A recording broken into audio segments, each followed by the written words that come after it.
Today's guest is a true force in business transformation, Jen Goldman. With over 30 years of experience in the service industry, Jen has helped hundreds of professional service firms grow smarter and faster. She's a specialist in strategic planning, team optimization, process efficiency, and sustainable change, all without burnout. Jen's thought leadership has been featured in lots of magazines, and she's been on some of the most respected stages in our industry. This is a conversation packed with insight, strategy, and actionable advice. Let's dive in. Hi, Jen. Welcome to the Advisor Summit. We're so excited to have you on. Hi, I'm so psyched to be here. You and me, energy together. Woohoo! I know. I feel like this is going to be a lot of energy. So for all of our listeners, get ready. And it's going to be a fun one, but also excited. And I do feel like good energy in business is part of the gig. Honestly, I feel like you want to work with people similar to you and want to bring that fire and passion. And I always felt that when we've come together. So I'm excited to learn from you. I feel like our listeners have so much to gain from this. So this was a really good day for all of us. So let's kind of dive in and kind of start talking about how you founded My Virtual COO and just kind of the background of how you got into that. Because I always feel like it is a bit of a niche market. So walk me through kind of how you became this great, business transformation specialist. Yeah, absolutely. And I'll do speed talk because I don't like talking about myself, which is so weird. So long story short, I was in the financial planning space. I grew up kind of like Solomon Smith Barney, and then I went to a multifamily office firm. And long story short, I'm going to date myself. Internet was really just getting hopping, and software online was getting hopping. And what I noticed is all these businesses were trying to scale, and they didn't have that kind of go-to person to just put systems and processes, people in the right seats, like all the stuff that goes into the day-to-day, right? And so, unfortunately for one of the employers I was a part of, they wanted to overhaul their business to get the highest valuation. So once they let me do it, I was like, this is my career path. Like, this is it. And so then I went on, did it at a couple other firms that were a mix. Like one was like insurance and wealth, one was wealth and tax, like always different variations. And then I hung my shingle out in 2006, but really officially in 2007, right before the market crash. I was going to say, what timing, sis? What timing? Awesome. And my goal, honestly, at that point was to pay for daycare.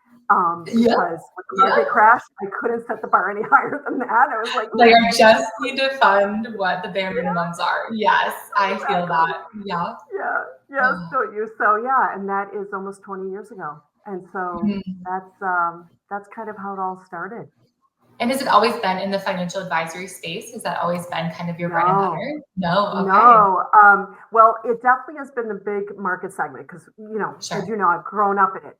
But no, when I started, actually, we worked with mortgage company, anybody who was in professional services. Because we felt if you're in a service business, right, that's different than product.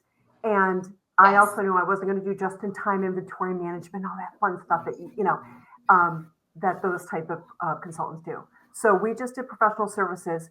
Also, because we knew that by working in different industries, we were going to bring some good stuff back to the other industries, and so that cross-pollination. To this day, I would say more than 50% of our business is in financial services, but we've worked with like holistic health centers and it's been fun. It's kind of fun. I feel like when you have kind of those, like you said, you can gain something from every different kind of industry and segment, and bringing that back to your core is massive. And I think there's something to be said there about any learning experience. If you have the opportunity to kind of get outside of your little zone and learn from others and learn from, these industries, it's a massive build for your current industry as well. So I love it. And you've at this point, you've transformed and changed thousands of lives and of people, and scaled and helped a lot of probably overwhelmed firm owners. So why do you think that is? And how can advisors kind of refrain from that fear? And how can they kind of move past that initial, like, oh gosh, I'm not sure if I'm ready to grow, but I want to type mentality? Yeah. So the answer is usually to write down what you think you want your future to look like and then let it simmer. I am a huge fan of the poster paper, the whiteboarding, the electronic board. I don't really care. I just know burning in the brain is not. Nope, it's tough. Yeah, right. And so, because listen, that's what you guys are doing, right? Like you're Yeah. tracking, and the point is, well, we're tracking, but for what reason? Like, well, where But are we what's your headed? goal? Where are we Right, going? What's our right, purpose? It's very like right. EOS, very like rocks and That's goals. right. You know what I mean? But there's so much power behind that. I feel like if That's you're right. not looking forward to something, you don't know what path to take, and you don't know if you're doing it, right? Like you don't know if you're Right. accomplishing the goals you've set out to accomplish. So I feel Right. that. I think it's like not to get like woohoo, but like this flow of it doesn't feel good where you're just the mouse in the wheel, like just Mhm. running and running and running, right? It does feel good if you're like the mouse heading toward the cheese. Yeah. Okay. Yeah. And Yeah. so what's and I just to go to move your cheese, but like, what is that cheese? What is that vision of future? Write it down. And guess what? A month from now it's gonna change. That's okay, Yeah. but Yeah. at least have something that you're trying to like run toward. Yeah. So that's my answer, and you and I both know, like we could use the traction, we could use our own format, you can use a white Mhm. piece of paper. I think most of us have trouble with a white piece of paper because there's no Yeah. format or formality. Um, so grab something that's a template and do that. Yeah. And then you work back from that. I think when you know a little bit of a sense of what you want or what you don't want, then it's a little bit easier making decisions every Yeah. day or every week on what to work on. Yeah, is this getting me closer to my goal or is this getting me Yeah, further from my goal? But if you don't have yeah, that goal, I even think too, I know a lot of times people get overwhelmed with like 1, 3, 5 year plans. And I absolutely fall in that category. I will out myself out very quickly. I'm like, gosh, 1 year. I'm like, I don't know what's happening next week. You know what I mean? Like, that's what's my right. goal for this quarter? So I think really sitting down and putting that into practice not only grows you as a person, but it also really helps your business to say, again, is this moving me towards my goal? So I've really had to learn a lot. And thankfully, I have great teammates that are like, no, we're doing this. And I'm like, okay, let's make this happen. And it can shift. Like you said, it can shift slightly. But in reality, like having at least a purpose and a goal is massive. So Yeah. once they start scaling too, I know in a lot of your talks and a lot of your teachings also, you use a phrase called scaling without burnout. And I felt like that was incredibly powerful because I do feel like this consistent more scale mentality can really lead to burnout. So can you kind of walk us through what scaling feels like and what it should be done, how it should be done correctly versus like just continually moving the target for more? Yeah, I think it's about getting grounded along the process. So I'm a big believer in having like a P&L projection. I'm a big Okay. believer in looking at the team and the design of the team. So scaling burnout happens when you're just constantly going through the to-do list and adding more things, Yeah. and it's like throwing darts in all different directions, right? Yeah. Scaling without burnout is you're going to hear a theme here. Okay, I'm about writing. Yeah. Um, I love it. about writing it down and coming back to that, to come Okay. back and get grounded again. And okay, why am I doing this? What does the team look like today? People are your most Yeah. important, right? What do my numbers look like? Super important because it tells you a story. And then from Yeah. there, decide what's a priority for the next, let's say, 6 months. And Okay. I think also to the scaling burnout, if you do this too often, it's too soon. Things haven't kind of like settled in. And if you do it once a year, it's not enough. Gotcha. So Is there like an scaling with, ideal time frame that you recommend? Like, should people kind of relook at their goals every quarter, every 6 months? What do you kind of recommend? well, I'll tell you the ideal and then the reality. Yeah, yeah, yeah. I love a good reality check moment. Yeah, So, exactly. So let's go ideal. Ideal is every 3 months. Why? okay. Because every 3 months you should be celebrating the wins. I Like the love that. win could have been, I gave up this responsibility to somebody else on the team. Woohoo! Or the Yeah. win could be, we automated this piece of work that nobody liked. Um, Yep. or it was holding people back from rising, Yeah. right? Yeah. So I think every 3 months would be ideal. The reality is probably every 6 months is absolute. Like Okay. you can't do once a year. You got to do every 6 months. And you should do it with the team. I think that leaders put too much work on themselves. And I think that's where the Agreed. burnout comes too. Agreed. They're like, I just on the call yesterday, and Yeah. like, they're working just the three leaders. And I'm like, you guys got your whole team there. They're super want to help and get energized. Why don't you let them fill in what wins you had and what things they think are priority? And then you Yeah. guys could edit the heck out of it. Yep. Yeah, and it gives them ownership. We're reading a book right now called Extreme Ownership by Jocko and Leaf. I'm sure you've read it, and it's incredible, but it talks a lot about that. It's utilizing the members of your team to make them leaders. So then when you are leaders overall, you are now just kind of doing your sub units, not the entirety of the entire mission.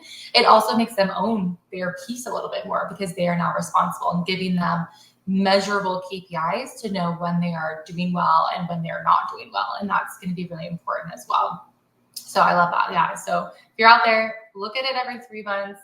Definitely look at it every 6 if you haven't even started. So, and I love that you said numbers. That's important also.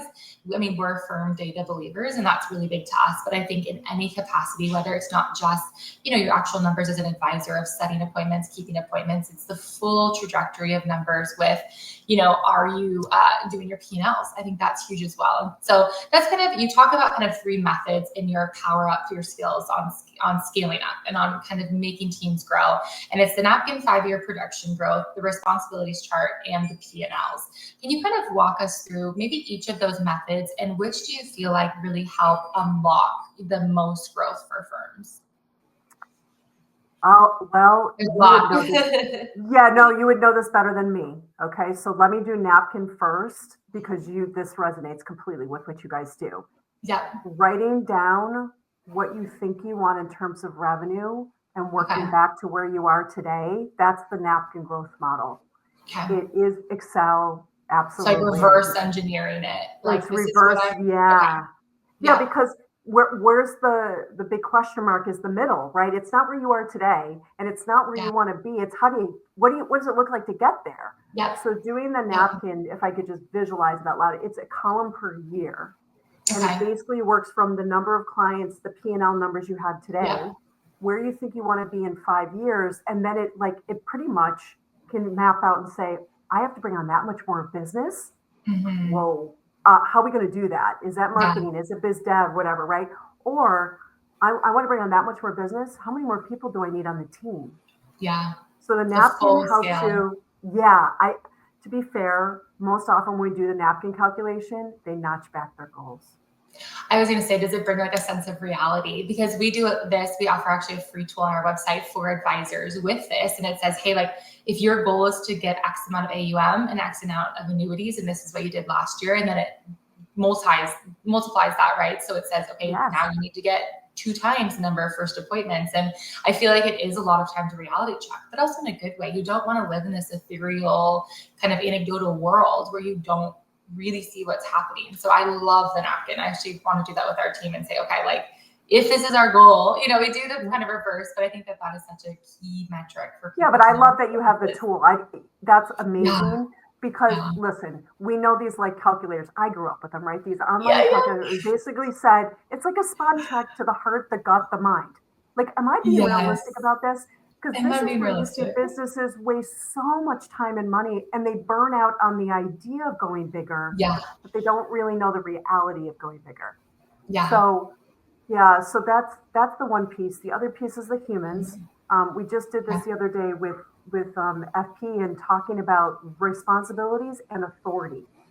Okay, so I love responsibilities, these maps are, again, done collaboratively as a team, which some leaders like, are you kidding me? I'm like, absolutely. You fill in the level of authority per area of the business on one map. Okay. Think of it like a tic-tac-toe kind of stuff. Yep. And then our responsibilities, same. It's like a tic-tac-toe. It's all tiles. You write in all your responsibilities, and then you get to move them to a shed column. So you don't actually get to shed, but you get to tell your manager or your underlings, I don't want to be doing this anymore. Yeah. Will somebody take it on, or can we eliminate it somehow? Yeah. And that is another hugely, because again, if people don't have clarity of their responsibilities and the level of authority today, this is where people start looking for another job. Yeah.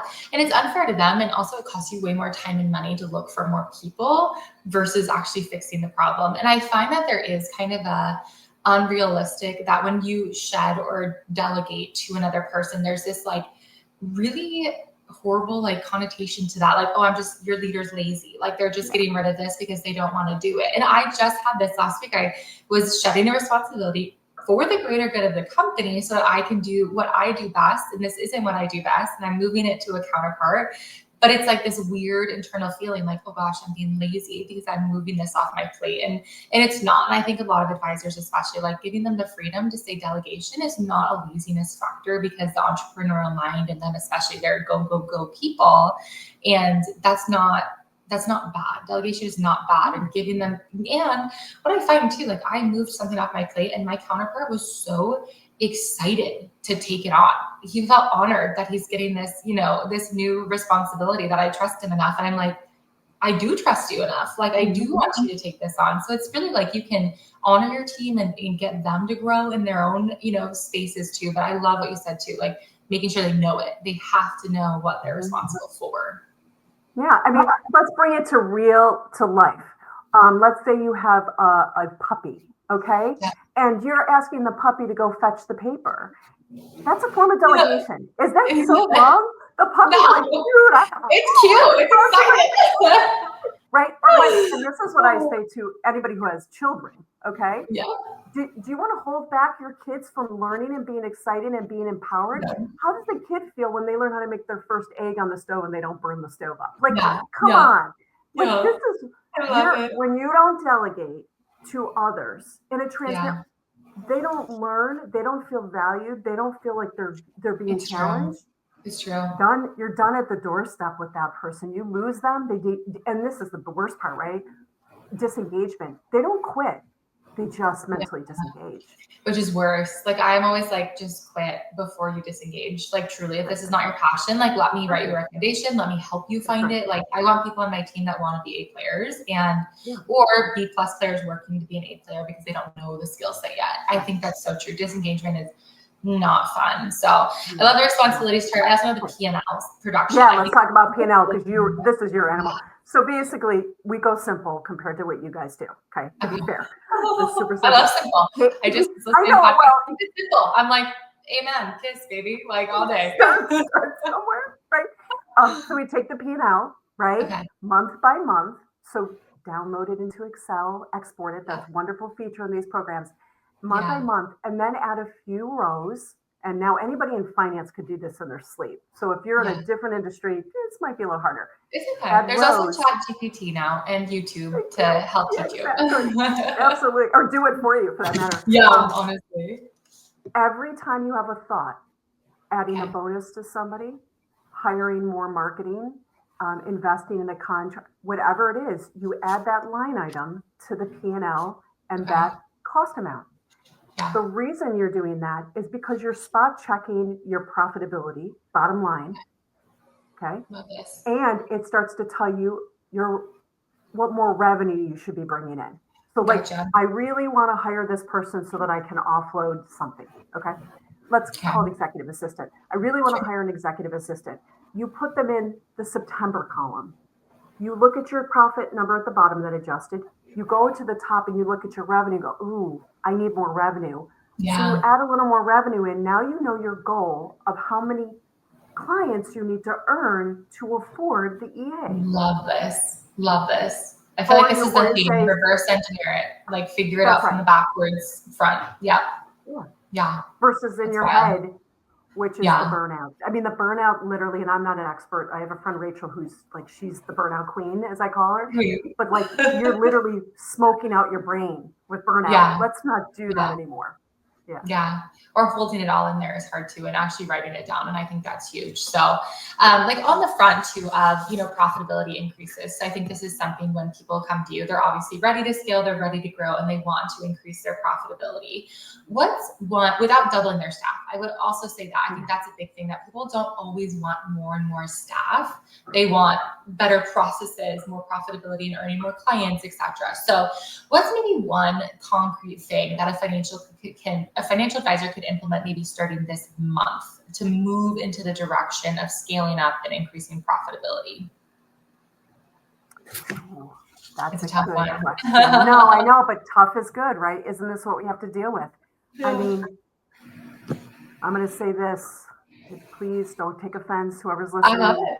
Yeah. Watch your continuing education and conference attendance. Yeah. I mean, I got to be honest. you can't go to everything. We all want to learn. I get it, but you Yeah. got to pick and choose. I just see a little too much of that happening and not Okay. enough money spent on having lunch with a client or a COI. Yeah. I Yeah. think, and maybe it's fear of being one-on-one. Maybe it's fear of actually doing what I would call business development versus just going and Yeah. learning. But that's a given. Yeah. Yeah, watch Yeah. that. Yeah. You need another one? That's my first.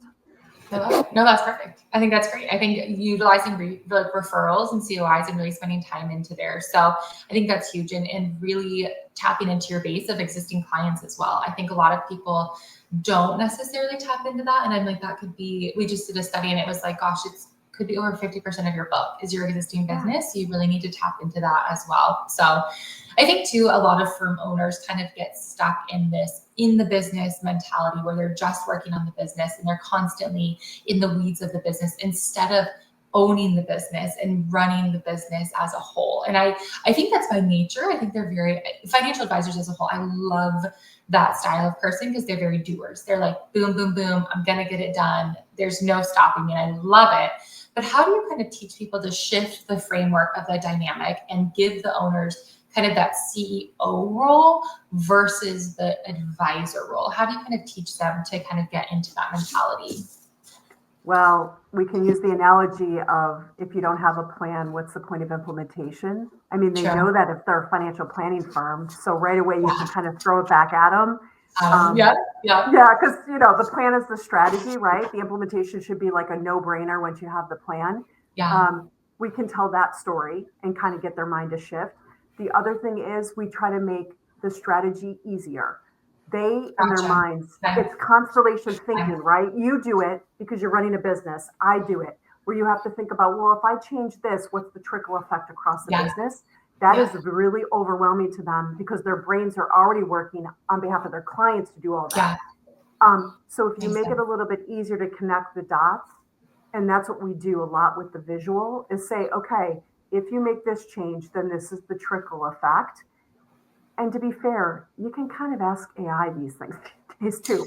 Like, Yeah. if I make this change, what are the top 10 What things I need to happens? think about? Um, Yeah. so we encourage them through visual, through organization. What's another thing we do with mindset?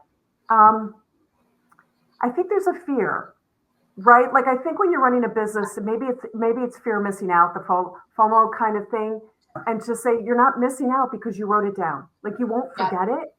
And Yeah. so if you Yeah. our trick is to get them away from the fear and let the prefrontal cortex really kick in, which is the calm and rational brain that you and I wish we had all day long. Yeah. I But know. you don't, you My know. husband's probably like, I wish you had a calm and rational brain for 2 minutes of the day. This would be great. No, You know, it's why do you funny. use that at work, but you don't Yeah, use it at yeah. I home? always love, I know everybody needs like your business Molly is very different than your at home Molly. And I'm like, but I love it. I think that makes me. So, but I'm with you. There, that fear is definitely something to kind of, I also think acknowledging that, like just acknowledging it and saying, hey, like, I'm fearful of X, Y, and Z. And like you said, I think the theme is writing it down, like putting it on paper, acknowledging it, and then moving past it. What am I going to do stuck in this fear? Okay. And then like, I always love the idea of like playing it forward. So I can either sit in this fear, do what I'm doing, and maybe that's great. I always want to give advisors freedom also. Not everybody wants to grow and scale into this massive CEO organization, and that's okay. But if you are doing it and fear's holding you back, that's when we need to play it forward and say, okay, if I sit in this fear, what's going to happen? Nothing. Or if I move past this, what's going to happen? Potential massive transformation. And I think that's huge, huge, huge, huge. So I think it's awesome. It's good. So one of your talks you also give, I know you give you help so many firms, and I always want to reiterate that because I feel like every firm is a little bit different. And even just with this podcast, people aren't going to know the massive amounts of people you've helped. So one of your talks you have is accelerating growth without change fatigue. Can you kind of walk us through what is change fatigue? How do you coach firms to kind of push through that? Again, without burning out their team is the goal of that. Because I feel like too, times are changing. AI is changing. Just there's so many fintech things that are changing in this industry, especially. And I think that there's a lot of unknowns out there. So how do you kind of walk teams through changes? Because there are several coming up. Yeah, there's always, and it's accelerated, that's for sure. Yeah. We actually use a little technique of the 4 Ps. Okay. So we named it eventually when we realized we were using the letter P. Yeah. So I was these things fall in your lap. Trust me, it didn't make it. So when we write down a change, we actually give it purpose okay. before you decide when to do it and who does it. And the Love 4 Ps are: is this going to boost positively your people, your productivity, your profitability, or your presence? Love. Say it louder. And I'm going to be honest. This is not like, again, there's other ways other famous people have said it. We just happen to use it this way.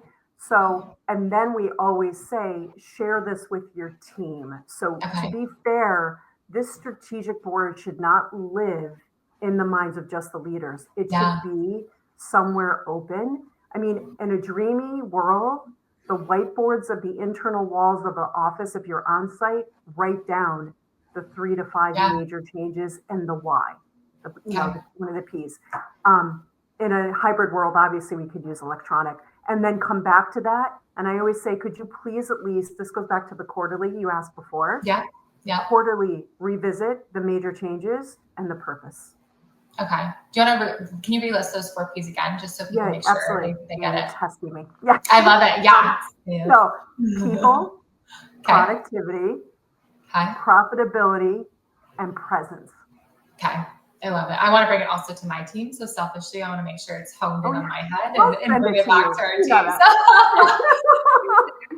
you have any type of, like resources or anything too, I'll link them in the show notes, because I think that this is hugely helpful for people, especially for those that are wanting to scale or are in that kind of season of transformation. And I think that's massive. So I know you kind of talked also about, with those 4 Ps and with changes, how important is like transparency to your team? Because I think a lot of times, like you said, leaders maybe will make this change. They have gone through the 4 Ps. They understand it. They're all on board, but they lack that communication to the team. So the team is like, gosh, you're just asking me to change again, when in reality, without the framework around that. So can you kind of walk us through how to effectively communicate to your team and the importance of transparency? Yeah, no, that's super important. And you know this. And that's where the fatigue comes in. Like, oh, they're asking me to never change. With no backstory. Yeah, like what's going on? I'm constantly being asked to change. The ground is constantly moving. I cannot stand straight, right? Like I'm buckling.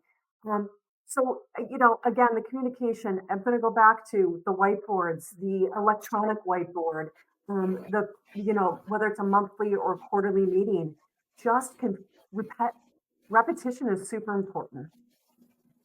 So if you can put it out there on a whiteboard, if you can put it in a team meeting at least once a month or once a quarter, that's more than most businesses are doing, to be honest with you. They're just, I don't want to set the bar so high to make it unrealistic. I'm sure there's other businesses that could say we do this every week. God love you, go for it. But I think it'd be almost too repetitive at that point, because it would just be like, okay, cool. And then it almost just loses the stigma of like, this is important, because it's like, gosh, we're just doing it again this week. Like, check it off, call it a day. That's a big piece. So that's right. That's right. I would say, I'll tell you what we do here. We're all, nobody's on site. And so in our actual master Asana board that we have to use Asana, there is literally a team, there's a task milestone, and in it has team, agenda, and documents. And in there, the document has the goals, has the massive changes. So if they forget, because by the way, we can't take in information when it's said in the moment. We take it in when we can take it in. So leaving it available for them to look at offline, night, weekend, whenever they want, that's what's so important. I'm not a big fan of when companies do like a big company meeting and they have a deck and then they don't leave it open and shared all the time. Yeah, they just put it away for the next quarterly meeting. Yeah.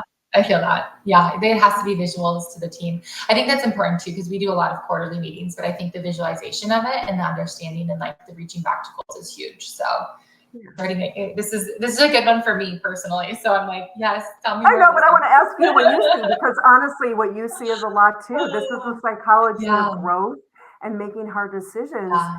How important, I guess if I could turn for a second, I know you have your questions, but I love when you are showing visuals, what are you discovering? What are the clients discovering? Massive. So I think we have kind of 2 sectors of clients. lines. And I would say there are some that are in their trackers every single week. We recommend that when we give them dashboards, we're like, don't just look at the dashboards, use the dashboards. I think there's such a key piece there. It's not just knowing the numbers, it's understanding the numbers. And there's this massive kind of misstep there because it's like, gosh, I know what my ROI is, but do you understand what's making up that ROI? And we even say ROI is not one of the top 5 things we can track. There's so much before that happens that realistically, if you're not doing steps A through, Y, you're not going to hit Z. Z is your ROI. That's your end goal. So I always say too, like, yes, there are some that are looking at it every single week. There are others that look at it quarterly and they reach out to us for coaching, which I think is awesome because a lot of times they're like, gosh, I have these, I don't understand them. Can you translate this for me? And I think that that's a massive thing that we can help people with is it's not just knowing your numbers, it's really getting in the weeds and understanding it and saying, okay,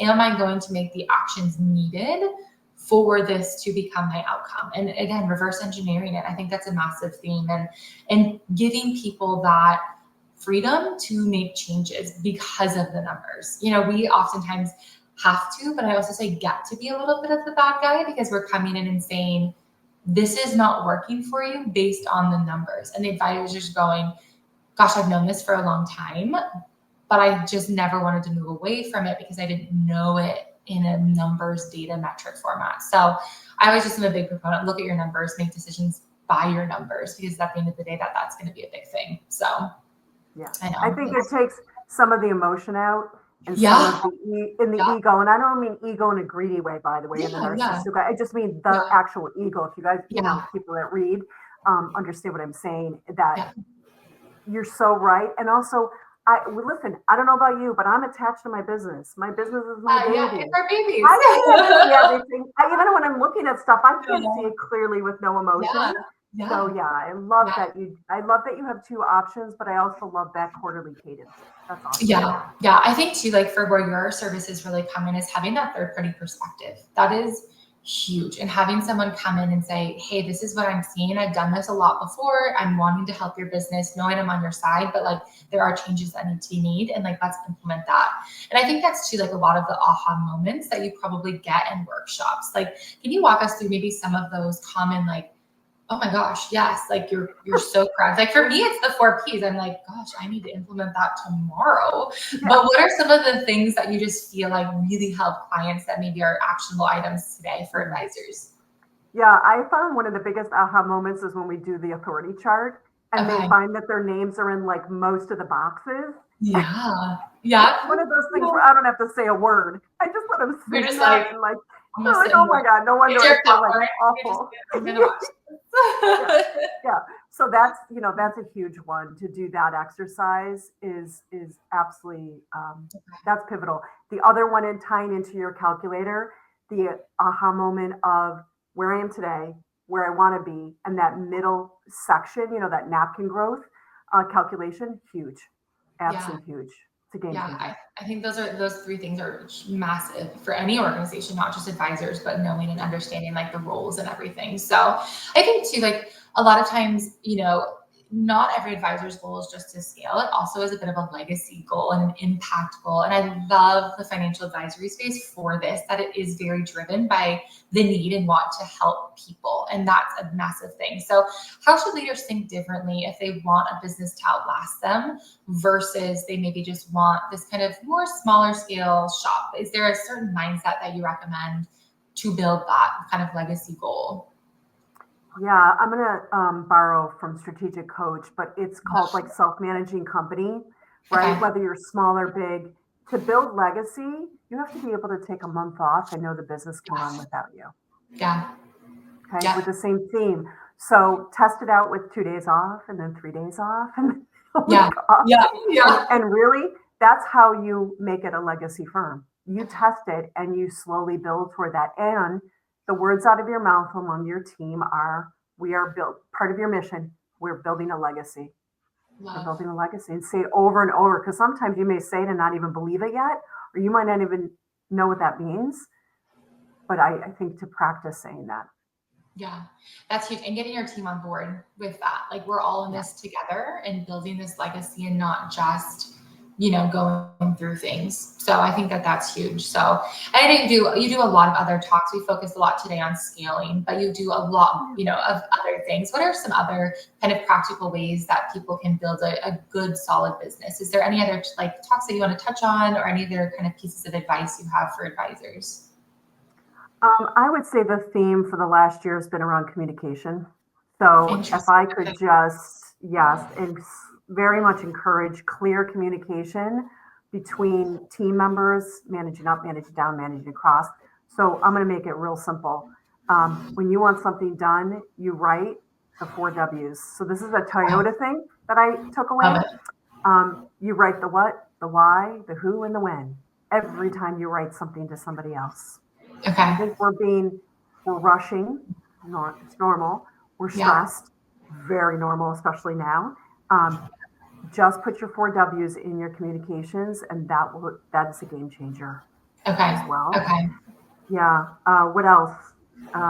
My God, communication. I think we covered that with all the visuals. Take a vacation. Yeah, I love that. I think it's so practical. We put it on the strategy board because they're like, I don't know if I can do that. And I'm like, you want to see if this will work? You want to get your team, empower your team? Let's go. You're burning out. It's quite clear. Like, Yeah, and remove yourself out of the equation. You know what I mean? And then I also think like, even if it fails, then fail forward. Just say, okay, these are the things that were missed. You wouldn't have known that if you didn't step away for a second. And at the end of the day, it helps you potentially the family that it's going to really help. And you're going to help your firm family as well. Like really understand, okay, I need to do X, Y, Z better because that's not going to fly when so-and-so's gone. So and let me just ground this one. The industry of financial services, the revenue still flows when you're out of the office. Yeah, isn't that amazing? I know. I always feel like right? You and I know there's other business models out there where when you are not working, you're not getting paid. Guess what? You don't have that. You have a wonderful opportunity to lead by example. And let's just take it even further. You're not just leading by example among your team and the business, but all the clients are watching.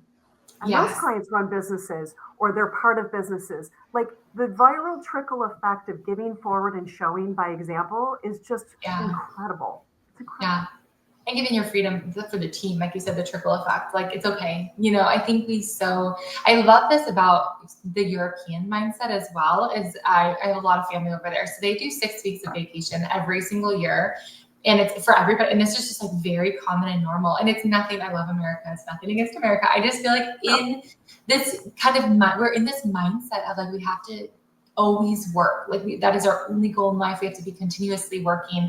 And I love the concept of like taking a break, like allowing your business to run, like, yes, serving your clients and doing good for them, but they also want that for you. And I think that there's a lot to be learned from that, understanding of rest, just being okay with doing nothing, and it's a difficult task for a lot of people, but there's like joy and beauty in that. So kind of last question we talk about at the Advisor Summit is trekking. We're big into like the adventure of the spirit, but where are you trekking today? Personally, professionally, do you have any big goals you want to accomplish this year? Anything that you're kind of feeling is your goal for 2025? Maybe even next quarter. You're going to hold me accountable right now recording. Yes, I do. I know. No, listen, as I mentioned offline, I mean, we are definitely scaling to the next level. I've done this once before. I'm an empty nester. Anybody wants to know that as of a week ago. Congrats. So our goal really is to double our team and to double our impact. And what I mean by impact is I started this and I pulled away. So I'm going to hold myself accountable. We love giving forward to charity. And so we were publicly tracking it, and now we've pulled back, but we're going to do it again, and we're going to track it in time and money. So I'm hoping to get to that before the end of the year. Yeah. I love that. What a kind goal. And I think it shows your heart, not only for the culture of your team, but also for your culture of your values and what you believe in. And I think that is so kind. So is there any specific charity that you're like looking toward giving to, whether it's time or money, or is there a main theme or concept, or are you like, we want to help everybody? No, I did want to help everybody, but I had to narrow it down when I worked on my own exit strategy work. So long story short, it's food insecurity. And I actually am transforming a food bank to triple the number of families from 400 to 1,200. That's But amazing. yeah, I just might be doing it on a much larger scale than expected, and then Okay. and maybe more at the state level. So we'll see. We'll see what comes We'll of it. see. But yeah. My cup's full just hearing that. I feel like that's so needed. And I do feel like it's this mentality we've been given so much, and it's not, we need to give back. Like that, just at the end of the day, if every one of us, even listening, if you can listen to a podcast, you've been given a lot. So regardless, if it's not always monetary, it's very time efficient also. So we love it. I mean, there's actually a food bank, and we have 3 and 5-year-old boys, and they will allow them to come and fill food even at such a young age. And it is so interesting to watch, even the transformation of our 3-year-olds, who's, very young, doesn't really understand the concepts, but to watch them understand, like, we need to give back and we need to help people. And it's so cool. So I even think, just as anybody listening to this, if you can take one thing from Jen, it is to have a servant's heart and to help other people. So that's awesome. I'm excited for you. I'm rooting for you, Jen. Thank you for coming on. I think this was so helpful for so many team members, and I'm just really excited to see and watch you thrive. And I'm so rooting for you. So we love it. Likewise. Thanks for all the great questions. Of course. We'll chat soon. Thanks for coming.